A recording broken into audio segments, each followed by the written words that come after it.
Hello and welcome to All Talks. I'm Suhail Chavla and today I'm joined by Benaifer Malandkar, CIO of RAAY Investments, which is a single family office operation of Amit Patni. Ms. Malandkar, welcome to the show. It's a pleasure having you here. Thank you. And how are you enjoying your time at CafeAlt? Yeah, very nice. It's been quite an intriguing conference.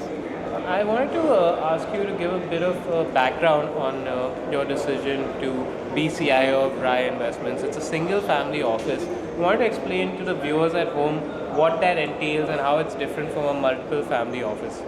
Sure. So, back in the day, the concept of single family offices did not really exist. It was basically the treasury of the family owners. The Patnis were one of the first few families who had encashed their company by selling it out to a third party. And they wanted somebody who would help manage their wealth internally. And so that is basically what a single family office does. It helps manage the wealth of the promoter internally to them, matching their risks, their returns, their needs, and their lifestyle choices.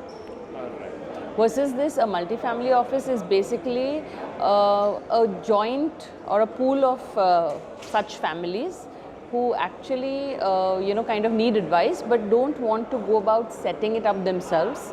So they use the services of a multifamily office. Understood. And another question I wanted to ask you is there has been a lot of growth in the young HNI population in India. This can be attributed to many factors, most of which is maybe the startup culture that's been brought into India. And a lot of young HNIs, do you think they will opt for the alternates route? And if so, what route will they take within the alternates industry? Will they opt for all AIFs or PMS, or will they stick to mutual funds? How do you see that trend going for younger HNIs? So a lot of them that I know of who are next gen of ultra HNIs who are coming back to India, mostly studying abroad, they are definitely opting for the venture capital route, and with that it's the AIF structure. So they are actually happier funding early stage companies where they see they could help them drive their strategies, use their network and grow along with them. So I think AIFs is a more preferred route. Having said that, for their financial investments, they are using the mutual fund, the PMS, the credit funds, that kind of route as well. Right. And of course, you're working in a single family office, but amongst other people involved in the alternates industry, what do you think are the biggest challenges they would face when explaining new products like PMS and alternates to HNIs who may be used to traditional forms of investing? So I think just like mutual fund Sahi Hai was a campaign which drew a lot of eyeballs to the larger lot to make the mass of India aware about let's say mutual funds.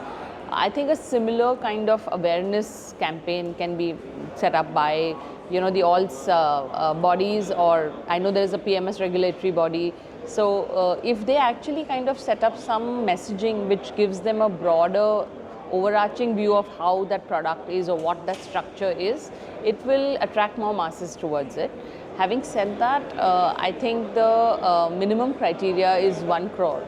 So that is something, once that also threshold falls to a little lower, probably it will attract more attention, especially on the alt side. Right. Now we'll be moving on to our rapid fire question round. And I'll just be asking you some quick fire questions, and the first thing that comes to your mind you can say. The first question is a behavioral bias that you see most in Indian investors. FOMO. FOMO, alright. Fear of missing out.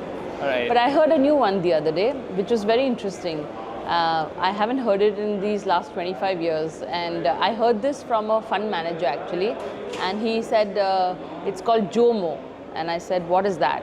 He said, this is called my joy of missing out, which means that I'm glad I didn't participate in that trade. That's very interesting. That's a new one. Yeah. Okay. And okay, on to the next. The biggest myths that clients believe about investing. Biggest myths would be everything has to make money. Right. It is not essential.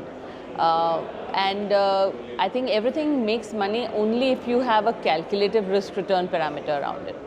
Okay. All right, interesting. And the alternate product with the most potential in India. I definitely think it's InVITs and REITs. InVITs and REITs as a category is just got it started about 2-3 years ago.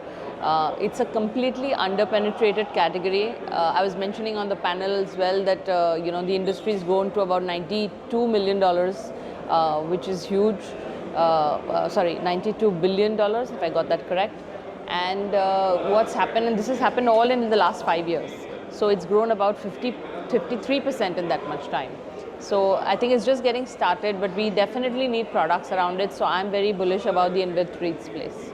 Right. And one other sector that you're most bullish on within the next 3 years. Sector as in from equity market perspective, Right. or well, that's difficult to judge at this point currently considering the amount of changes that we go through every day thanks to President Trump. So I think I wouldn't pinpoint on anything in particular, but as a mass theory, I think consumption is set to grow. So if you are in consumption stocks, you definitely can't go wrong. All right, then that's all I have in terms of questions, and it was a pleasure having you on All Talks. Thank you. Thank you so much.